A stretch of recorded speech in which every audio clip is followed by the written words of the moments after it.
song be sung. If you listen, you can hear the sirens say, when you think you're done, you've just begun.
Hey, did you know that according to a recent National College Health Assessment, 80% of college students reported feeling overwhelmed? If you're like me, if you're a parent or an influencer with students, that is overwhelming to think about. Which is why I'm so glad that you're here today. We're gonna dig into some tools to help us prepare and equip the up-and-coming generation. Because as we just heard, love is bigger than anything in its way. If you're a parent, a grandparent, uncle, aunt, teacher, administrator, coach, mentor, anyone who cares about the next generation, which is pretty much all of us, you're in the right place, so stick around. My name is Abby, and I just want to say, first of all, welcome to Crosspoint. We know that you got a lot of options when it comes to church. We're not only excited that you're tuning in with us today, we'd love to hear from you. And one of the ways that you can do that is scan the QR code. Here you can tell us a little bit about yourself, and if it's your first time with us, we'd love to send you a small gift in the mail this week just for joining us. Now, as we kick off 2024, if you are looking for some new opportunities, new connections, there's lots of ways that you can connect around here. One of those is Explore Crosspoint. In fact, if you've ever wondered what this place is about, I want to invite you to join us on Sunday, January 21st for a 1-hour seminar and overall fun experience with some of our staff team. We'll share a little bit about what this place, Crosspoint, is all about, how we got here, where we're going, as well as answer any questions that you might have to help you get connected around here. So whether you're here for the first time and just curious, or you've been attending for a while, we would love to spend an hour with you. All you have to do is let us know on the connection card or click the QR code to sign up today. Hey students, looking at you, do you know what it's like to feel like everything is everywhere, overwhelming, stressful, just a lot? Today's teenagers may know that feeling more than any generation that's gone before them, which is why we're excited to invite you to join us this Sunday evening as we kick off 2024 at Crosspoint Student Ministries with a brand new series about stress and what to do when life feels like just a lot. If you're a 7th through 12th grade student, we can't wait to see you at CSM this Sunday evening right here on the Crosspoint campus. Hey, one of the things that we really care about around here is that everyone could find a place to belong. If you have been feeling a bit disconnected, perhaps looking for some people that can bring out more goodness in your life, we want to help you find those kind of people, because life is just better when we're connected with one another. One of the best ways that we can do this around here is by joining a Life Together group. We've got some brand new groups kicking off in just 1 week. You can check out all of the group opportunities through this QR code, and trust us on this, joining a group will be a game changer for you. There's groups for women, for men, groups for anyone, regardless of gender and relationship status. Some meet online, some in person. If we can help, let us know on your connection card, DM us on Facebook or any of our social media channels. We'd love to help you find a group for you. One last thing, it is coming, people, February 8th and 11th in all of our weekend services, America's favorite holiday, the Super Bowl, paired with church, which turns into an irreverent teaching competition, a halftime show, tailgating in the parking lot. Yes, you heard that right. It's the 2024 Game Day Teach-Off. Mark your calendars, invite your rowdy friends, bring those tailgate grills, games, beverages. Get ready for one of the wildest and best weekends all year here at Crosspoint. Game Day 2024, we can't wait to see you there. Today, though, we've got a great service for you. Who's ready to fight for it? Y'all ready to get after it? Today, we're gonna look at some real practical ways that we can fight for the next generation to help them reach their full potential. Because when they win, everyone wins. So to get us started, here's a great scene from Nick and Billy from the movie The Internship.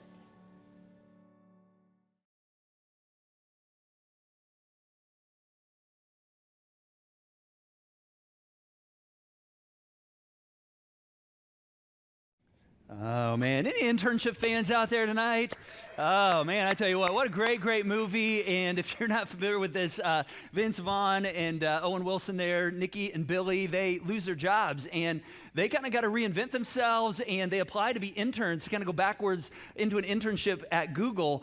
And as you can see right there, I mean, you know, it kind of captures kind of the tensions of our world today, some of the stresses of how do we make it? How do we actually build and develop our lives? And we're going to look at that this weekend as we talk in part 2 of our series here, Fight For. What does it look like to fight for the next generation, to fight for the generation that's up and coming, that is going to be, a part of shaping our world over the next upcoming years and even decades. And so, man, super excited you're here with us this weekend. My name's Curt, and if you're here for the first time, so excited you're here, whether you're in person, tuning in online. It's a great time to be connecting with us here at Crosspoint at the beginning of a brand new series. And let's make some noise also for those joining us online this weekend. So excited to have you join us on the other side of the screen, and that you would take the time to be with us this weekend. Now, we're going to have fun today, just looking at what does it look like to raise up, to build the next generation. We've all been in that place where we've been that generation. And so we're going to look at another scene from this movie, because this really kind of captures a bit of the heartbeat of I think what we want to go after, this idea of when we experience difficult things, when we, kind of get down on our luck, when perhaps, the job fades away or the opportunities that we were planning on just kind of fade away. What does it look like to fight for it in those moments? And as we can see in this next scene, these guys fight for it, and it begins to pay off for them. So take a look at this.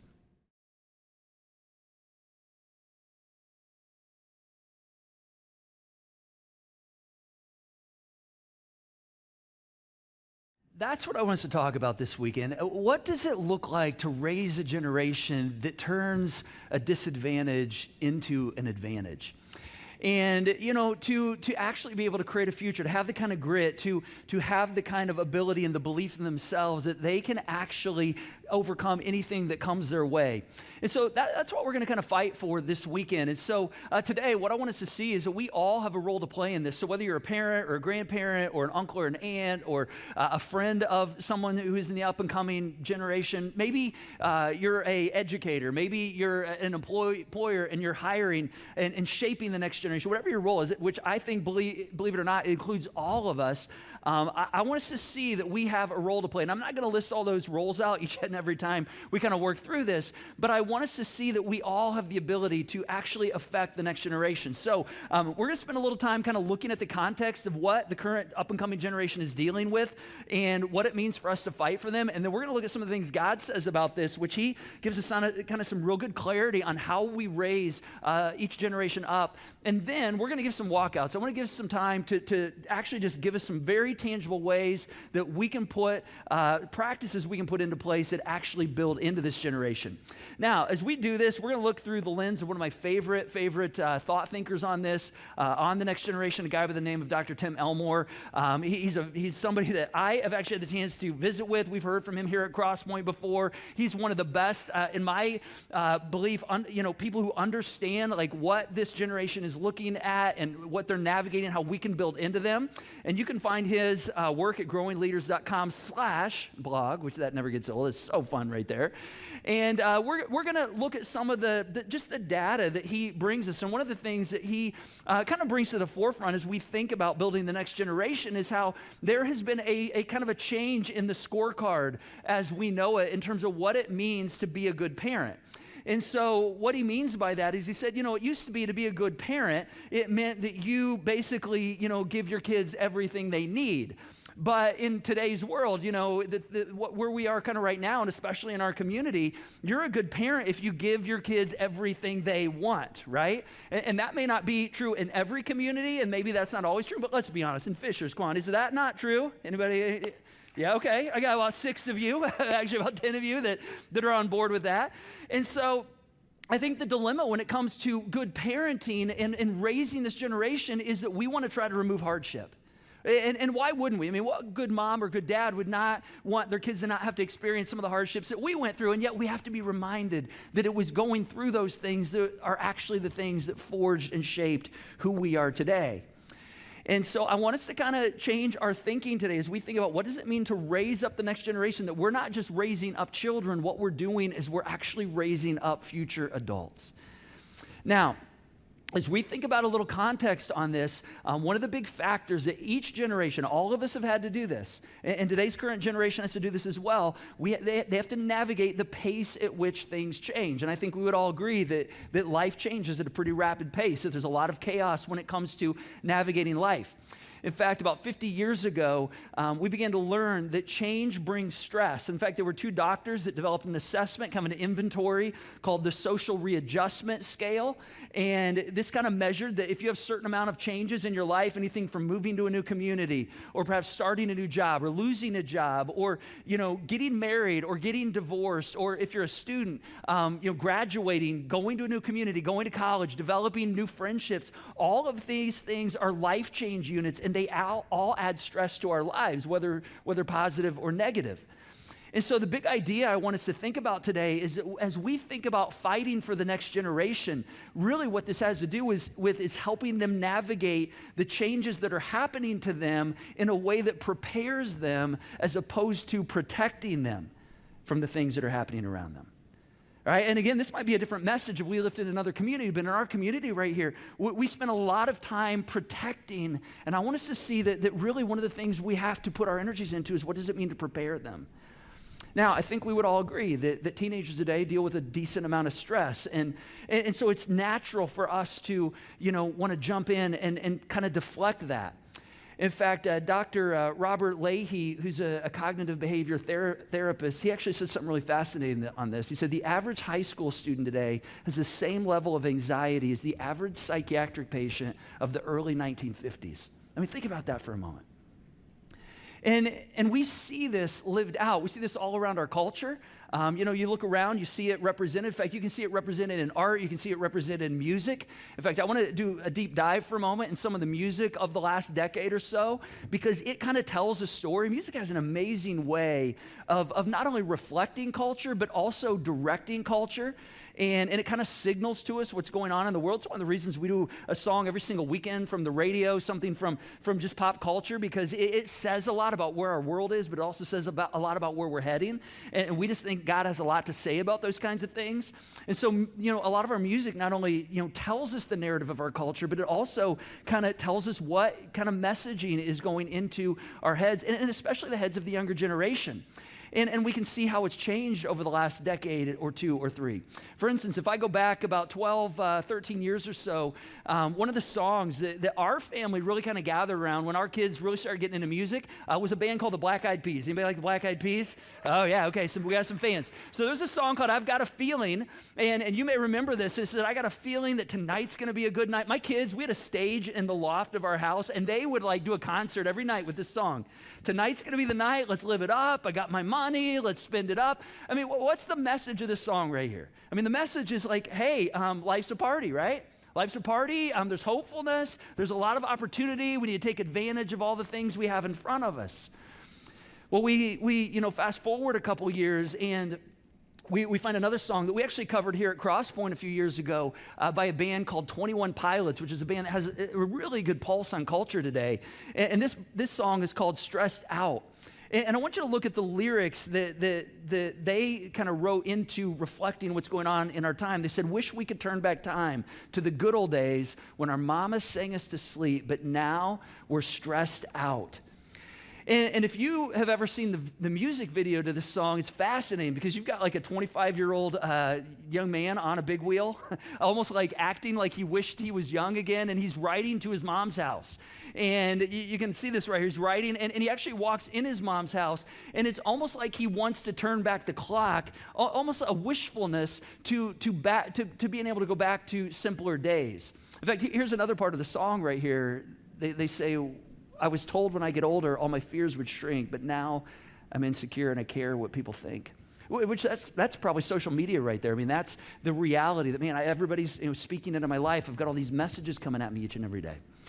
Fast forward a couple years from that to, around 2018, 19, there was a song that we see from a group by the name of Chainsmokers that's called Sick Boy.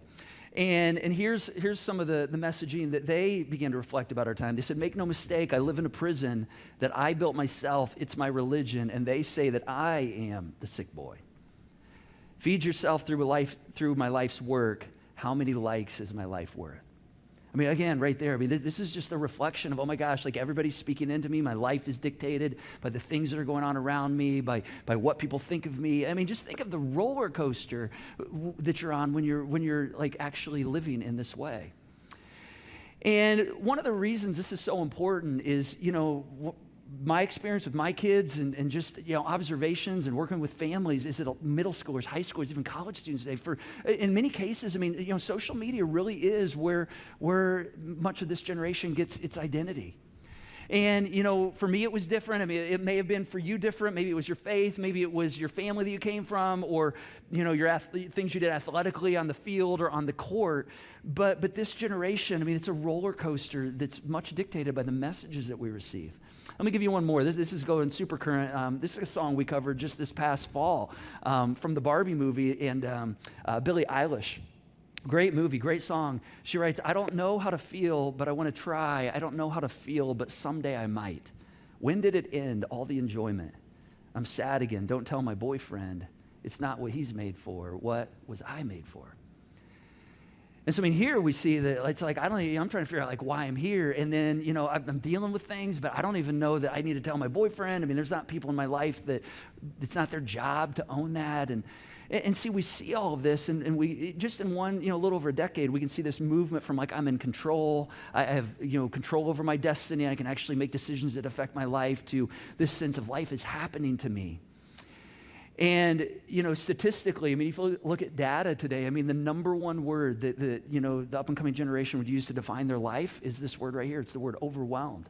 In fact, in a recent college survey, over 80% of the students surveyed said that they would describe their life by this word right here, overwhelmed. In fact, 1/3 of students said that they're so overwhelmed that it actually interrupts their ability to function normally in life. And get this, one out of every 4 students. So that means one out of every 4 18 to 24-year-olds in your life, my life, part of our community that we interact with every single day, one out of every 4 of them over the last month at some point have seriously considered taking their own life through suicide.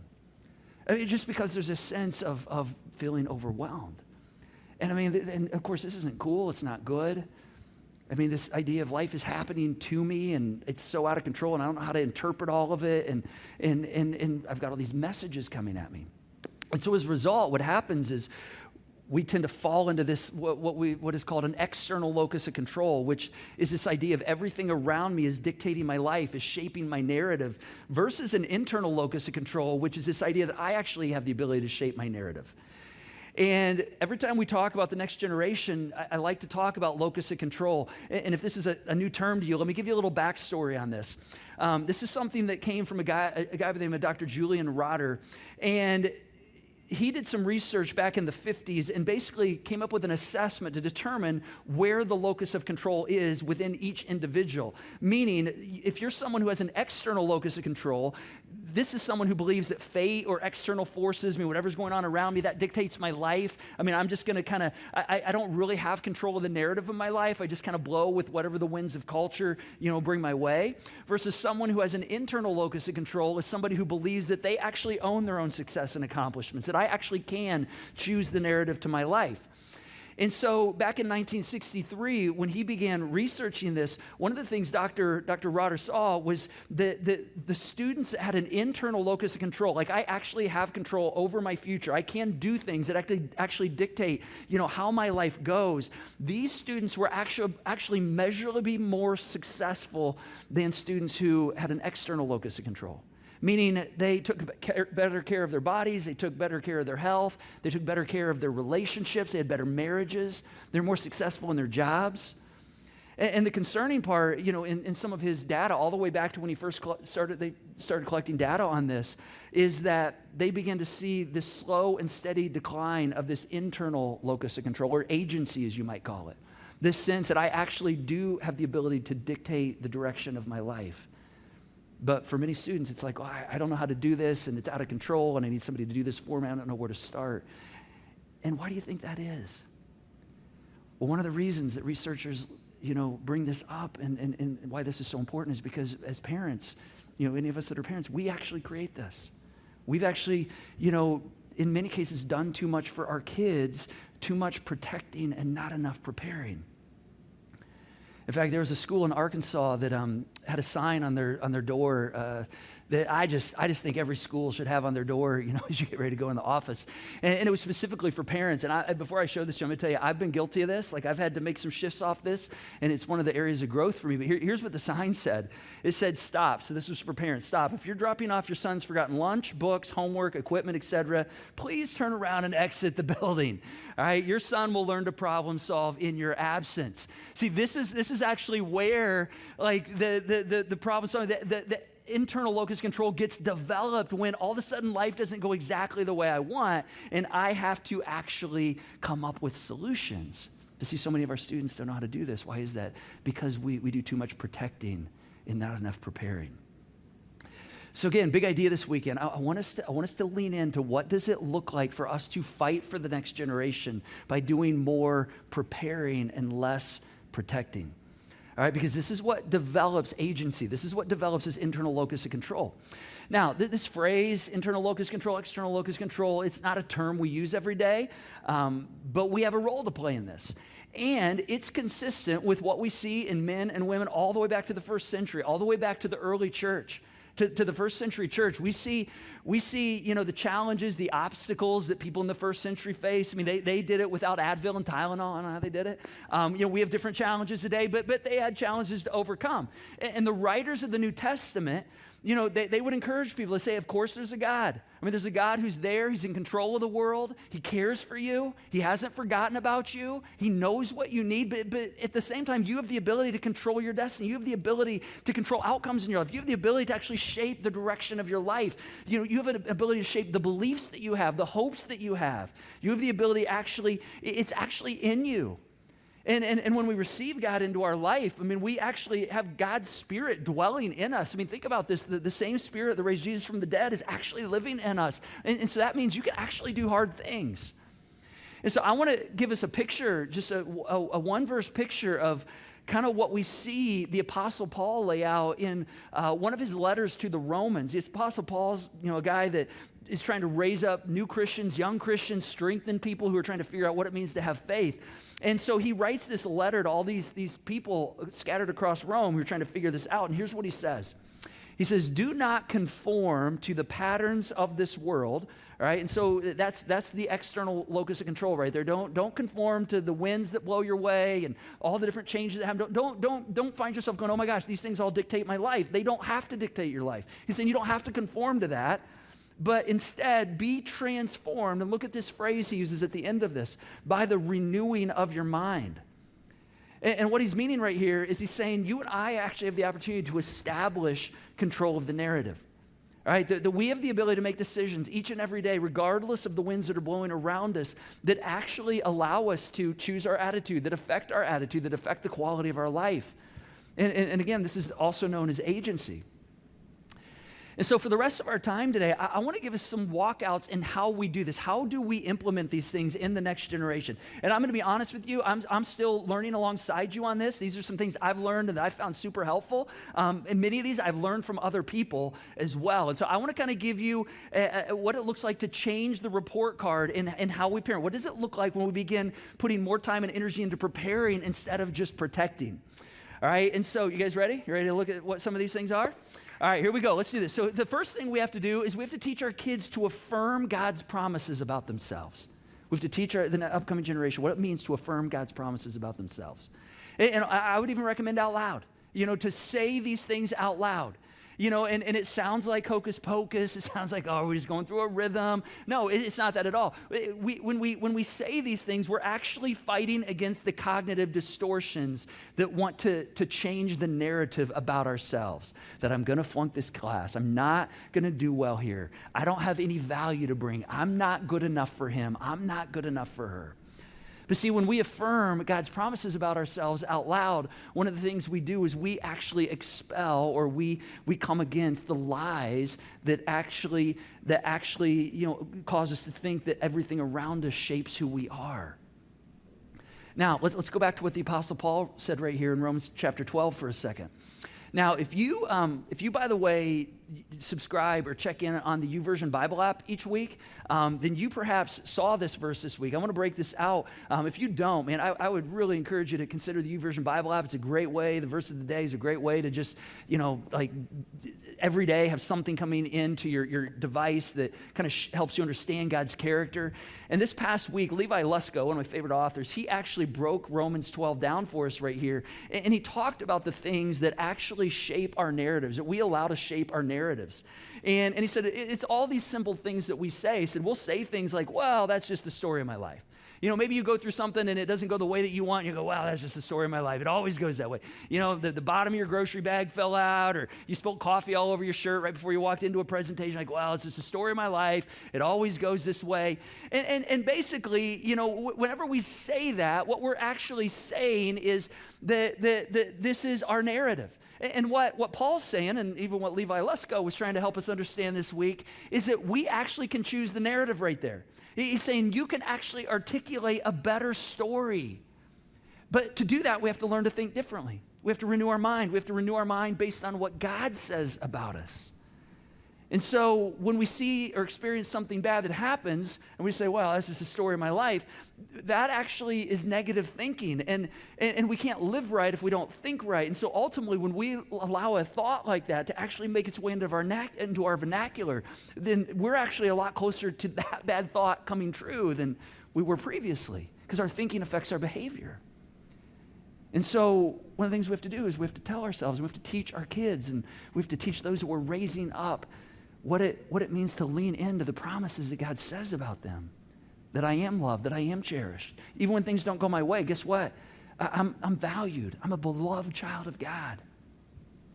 Now, I want to show you one of my absolute favorite all-time videos of what this looks like. And this is a dad who's actually walking this out with his young daughter. Take a look at this right here. Look at yourself. Look in your eyes. You got to see it, okay? You got to feel it. You ready? You ready for school? Yeah. Is it going to be a good day? Mm-hmm. A really good day? You're going to be positive? Say, I am strong. I am strong. Say, I am smart. I am smart. Say, I work hard. I work hard. I am beautiful. I am beautiful. I am respectful. I am faithful. Yeah.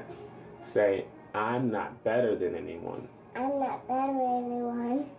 Nobody's better than me. No one's better than me. I am amazing. I am amazing. I am great. I am great. What's your name? Aaliyah Austin. If you fall, I get back up. what are you? I'm blessed. Yes. Come on, how amazing is that? Oh my word, that is so good right there. These are actually called preferred affirmations. That's what this is called. And this is what successful people do. They actually tell themselves daily what they are and even what they're not. In fact, I say things out loud sometimes. When I get up, I'll say things like, hey, you are Curt, you are awesome, you look good today, and by God, people are going to like you today. That's what I tell myself. Actually, I do tell myself that sometimes. Actually, I have a preferred list that I do actually write and spend a lot of time on. In fact, I'm going to show them to you. They're a little corny. They're very personal to me, but this is actually some of the things I tell myself every day. I'm here on purpose. I can do hard things. God has good plans for me. There's an intelligent darkness out there that wants to actually discourage me, but I am a child of God. Those are 5 things that on pretty regular repeat, when I'm in my quiet time, I remind myself on to reset my narrative. Now, here's why this is important. Why saying these out loud? Why modeling this? Why helping our kids, the next generation, those we're leading, those we're raising up? Why it's so important? It's not magic. It's not like rubbing a genie and these things just happen. These set a tone for our life, and these are all basically connected to some basic truth or promise about how God sees us. So let me go through them again. I'm here on purpose. This is based on Psalm 139, where God says, hey, I knit you together. Before you even breathed the breath, I had a purpose for you. I can do hard things. Paul tells us that I can do all things through Christ who gives me strength. God has good plans for me. This is based on Jeremiah, an Old Testament prophet who says, hey, God has good plans and plans for hope and a good future. There's an intelligent darkness that's going to try to discourage me. I mean, that's just being honest. I mean, Jesus was very clear. Hey, there's a battle going on in the heavenlies. And there's a thief that wants to steal, kill, and destroy from you. But you know, I'm a child of God, and that power actually overcomes all of their powers. In fact, the gospel writer John said, to all who believe and receive the name of Jesus, that you actually can claim the name beloved child of God. See, when we live out of these, I'm telling you, there's something powerful that is set in our narrative. And in a world where, you know, our up-and-coming generation is faced with all kinds of messages, we have to help them live out of these true beliefs about themselves. Dr. Elmore, he has a whole series of books called Habitudes. I'm going to show you a few pictures out of them here in just a moment. And I'm mentioning this because if you're a educator, if you're in administration with education, if you are a coach, if you do anything with socio-emotional learning and you are helping build some of these skills into students, you might want to go to the Growing Leaders blog page and actually check some of these resources out, because they help us land some of these concepts. And so as we think of this idea of how do I speak belief and things that are true and help the next generation to do the same, I want to give you an image, two images that are very similar. It's the difference between a thermostat and a thermometer. Now, as you think about these two images, both of these things have to do with temperature, but they have a very, very different function. You know, a thermometer literally just like identifies the temperature in the room, whereas a thermostat sets the temperature in the room. I want my kids to set the temperature in the room. I mean, I want them to be the ones that say, hey, I actually can choose to have a positive influence in the world. I can choose what my narrative looks like. In fact, one of my daughters, I was in her room this past week, which I'm in there frequently, but I noticed she has all these little sayings she puts on her wall. And here you go, it's right here. And I was reading some, and I snapshotted a few of them, and I want to share them with you because I love these. These are the things that she looks at every day, and it sets her narrative. In fact, this one right here, this first one, it says, be the energy that you want to attract. And I'm like, oh my gosh, I love that that's how you're starting your day, looking up from your bed. Be the energy you want to attract. Be the thing that you want to experience today. And then she has another one that says, you know, stop and pet the dog, because, you know, that just makes your day better too. And she wants to make sure she does that. But these things set a course for our day. Now, if you're saying, okay, how do I build this into my students? How do I develop this? Tim Elmore actually just recently came out with a fantastic new book called I Can't Wait. And I want to encourage you, if you've got young children, even all the way up through like junior high, I Can't Wait. Yeah, I love the junior highers here today. 52 stories of kids who changed their world that you can read together. So stories of real life stories of students who actually saw the world, and instead of being dictated by the things going on in the world, say, hey, I can actually influence the world. And then a whole set of questions that you can talk about what does it look like for us to be that kind of change agent in our world? We're actually giving agency to our students. We're building an internal locus of control, and we're helping them see that they can actually set their identity. All right, these are available at Connection Point. You can check them out after service. Second thing we have to do is we have to help students see progress. We have to help students see progress, not perfection.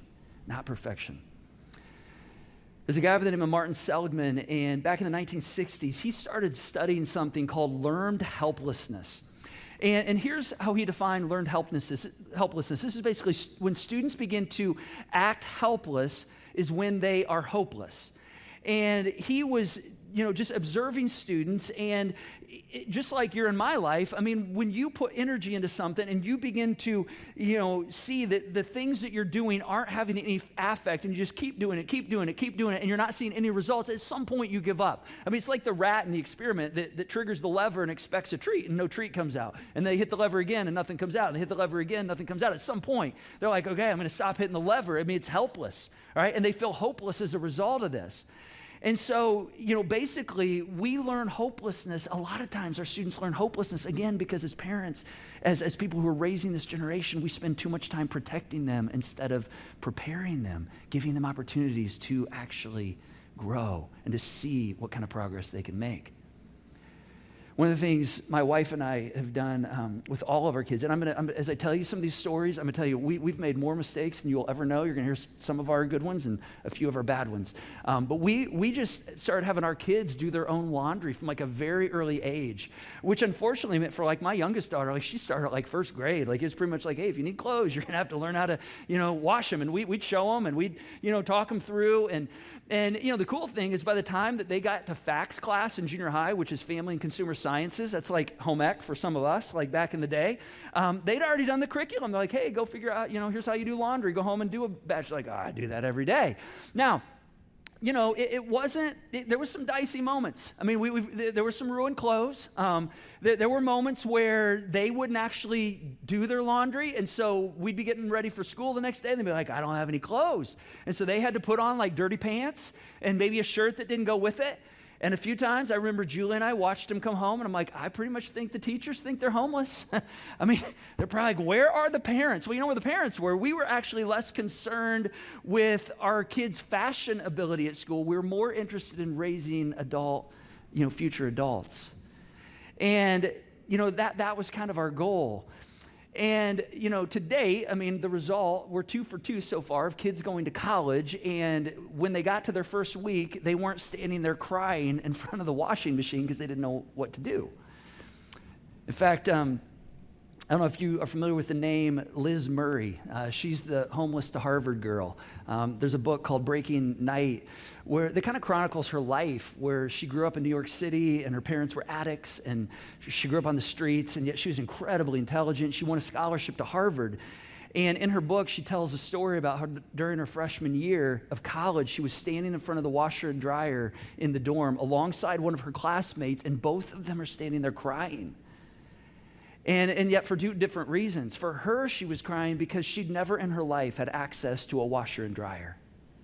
And for her classmate, who came from a much more privileged experience, she'd never, ever used a washer and dryer. And so when you begin to act helpless, you find yourself hopeless. Now, in response to this is another psychologist that developed something called learned industrialness. And this is a game changer because learned industrialness is when students see even the smallest amount of progress. This is why helping students see progress is so important. When they see the smallest amount of progress, they begin to exert more effort. Now, I saw this with my daughter this past fall. We were out playing top golf one day as a family right before school started, and my youngest daughter is a softball player, and she's up there just smacking the ball, and I'm like, dang, she could play golf if she wanted to, and we'd never really pursued it. So I just said to her after when we were leaving, I said, hey, do you have any interest trying out for the golf team? And she's like, well, maybe. And she's like, I've never played. I'm like, I know, but like, I think you could actually develop, you could become really good. And so, golf tryouts were like a week. So like we hit the driving range a couple times. She decided she wanted to give it a shot. We went out and played, I think, 2 rounds of golf before she tried out. And in one of our rounds, I'll never forget, she's standing on the tee. She hits the ball so far. And I'm just like standing there in awe. And I'm like, Meredith, that was amazing. She's like, yeah, but it's like 2 fairways over. That was horrible. She rolls her eyes, puts her head down in the typical, like, what I call that like a typical 7th grade response. Like, oh gosh, I'm not any good at this. And I said, whoa, wait a second. Oh, I know you're like way over here, but understand, like, you keep playing every day. I mean, you will be able to get really good at golf if you put time into this. I mean, you've got a swing that is natural for this sport. And that was all she needed to see, is that actually that hit, while it wasn't perfect, she actually could build on that. And man, she went to work. And I think it was like 4 or 5 weeks later, she had like 3 pars in a row in a golf match. How about that? Just because she could see, it's called learned industrialness. All we need to see is just a little growth, and it motivates us to move forward. She needed to see the process. Here's the image I want you to think about on this. Candles and brush fires, 2 flames. Now candles and brush fires come from a similar source, but there's a huge, huge difference. I mean, with a candle, it just takes a whew, and that flame is extinguished. Whereas, what does a bit of wind do for a brush fire? I mean, it like builds intensity, right? It builds intensity. And so we have to ask the question, as we're raising the next generation, are we building candles or are we building brush fires? We do that by helping students see progress. We build intensity by helping them see progress. Third thing, we have to give them ownership. We change the report card by giving them ownership. And this is a season Julie and I are in. I mean, as our kids get older, we're turning less into someone who is a supervisor, and we're more and more into coaching and supporting and consulting. And it means we have to lead differently. And the image I want to give us on this, the image I want us to think about, it's in one image. There's two different types of people in this one image, and this is the difference between drivers and passengers right here. Drivers and passengers. All right, now I want you to think about this for a moment. There's a big difference between people who are passengers and drivers. In fact, my 17-year-old, we went to the mall the other day together, and she just jumped in the car with me, and as we were driving through the neighborhood, she can drive now. She said, Dad, every time I get in the car and ride with you, I feel like I'm a little girl again.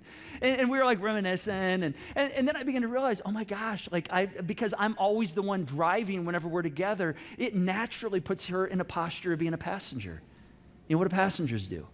You get in the car, you put your AirPods in, you wave to your friends when they're going by, having a good time, and pay attention to everything around. What do drivers do? Drivers, when you're the driver, it's your responsibility to get to the destination, right?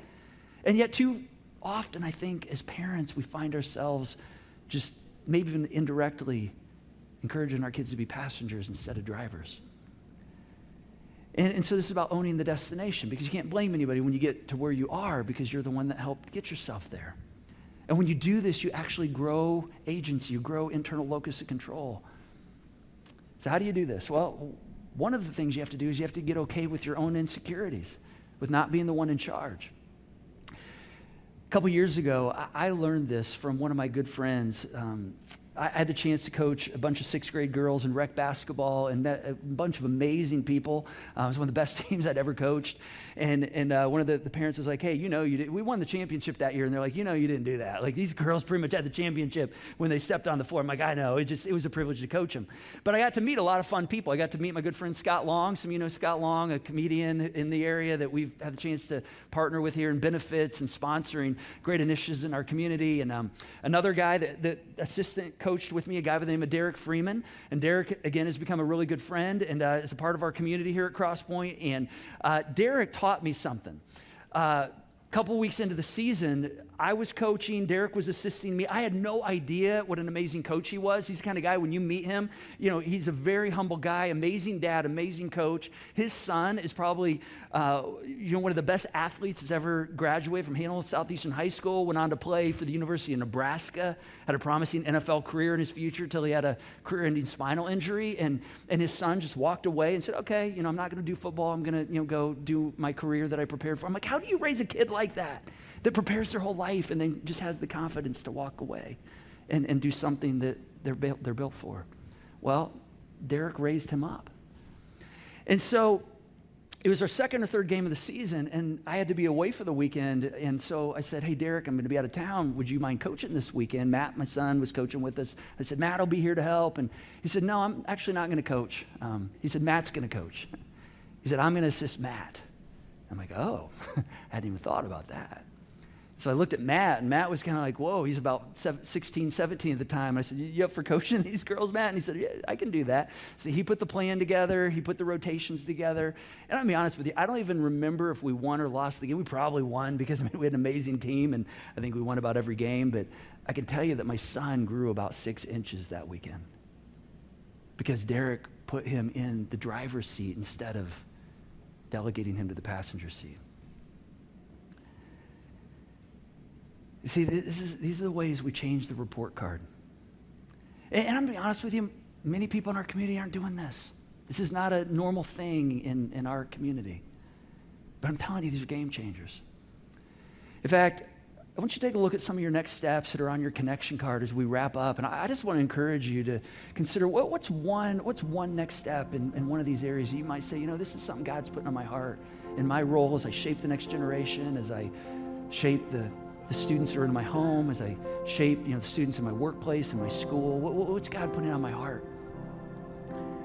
Because I believe this is what it means to fight for the next generation. And I know for some of us, we're sitting here and we're aware that perhaps that day has come and gone, and maybe you're sitting there with a bit of regret, and you're like, gosh, I wish I could have done some of this. I feel like, man, I made so many mistakes. Listen, none of us are great parents. One of the amazing things is every day is a new day. And the God I know actually specializes in work in the graveyard where things are seemingly dead, and he has the ability to bring things that look like they have no hope back to life. And so perhaps it's not too late. It's never too late to start building these things into those that we're raising. And so I want to pray for us. I want to invite you to stand. I want to pray for us. And I just want to ask God to uniquely, put on your heart. So let's go ahead and stand and just ask God to say, God, what do you want me to do? What's my role as we fight for this next generation? God, thank you for these pictures. Thank you for the words from Paul. And God, I just pray that you help us to know what to do with what we've heard and the things you've been stirring in our hearts. And the things that are weighing us down right now. The challenges, the students, the young people that we're raising, that we're influencing, whether that's in our homes or in our workplaces or in our schools. You know the challenges that come with that. And yet we know you're a God who works beyond those things. So God, whatever we need right now, whatever the desires of our heart are as we think about how we can better build into this generation, God, I just pray that your Spirit would move. I pray that you would do the work that only you can do. And I just pray that your Spirit would empower us, God, as we open ourselves up to what you want to do, the change you want to create. God, I just pray that we'd be open to what that looks like, and we want to follow your lead.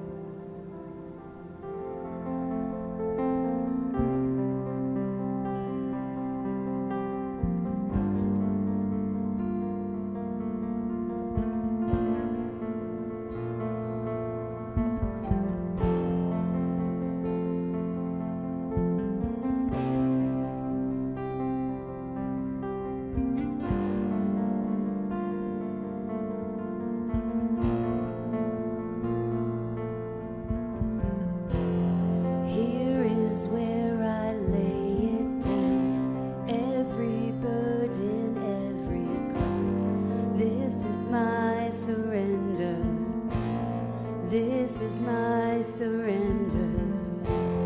Here is where I lay it down. Every lie and every doubt. This is my surrender. And I will make room for you to do whatever you want to do whatever you want to, and I will make room for you to do whatever you want to do whatever you want to.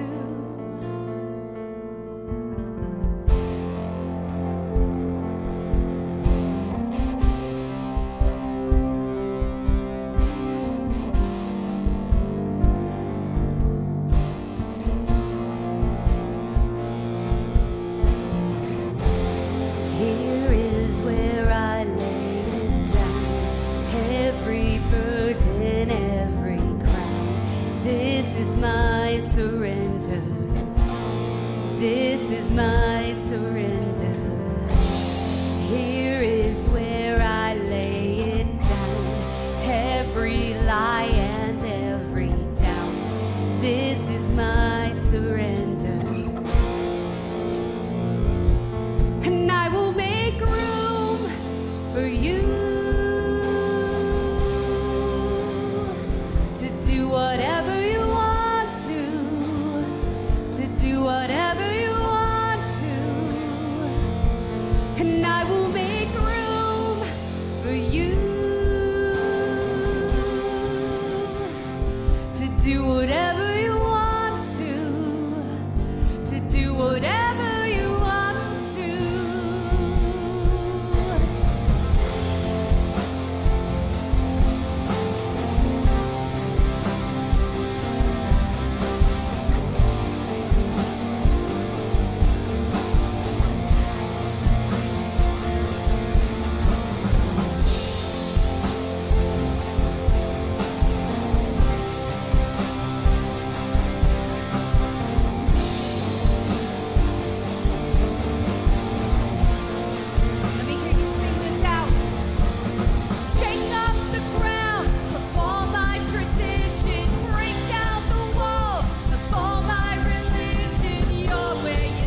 surrender. Here is where I lay it down. You are all I'm chasing now. This is my surrender. This is my surrender. So excited to have you join us today, and that is our prayer for you, that you would see that God has an amazing plan for you and for all of those that you are raising, mentoring, building into. Perhaps today is the first day of a next new season of your life or their life or both. We're excited for you. We'd love to pray for you. You can let us know in your connection card before you hit send. And if you'd like someone to pray with you today, simply text the keyword need prayer to 317-834-7373, and one of our team members will be in touch with you. If you're a giver here at Crosspoint, I want to say thank you for your generosity through what you give to the Joy Box. If you're not a giver and you'd like to become one, you can donate at this QR code or through the Give button, and know that your gifts fuel all of the goodness that comes out of this place. Thanks so much for joining us. We can't wait to see you next time for part 3 of Fight For It. Shake up the ground.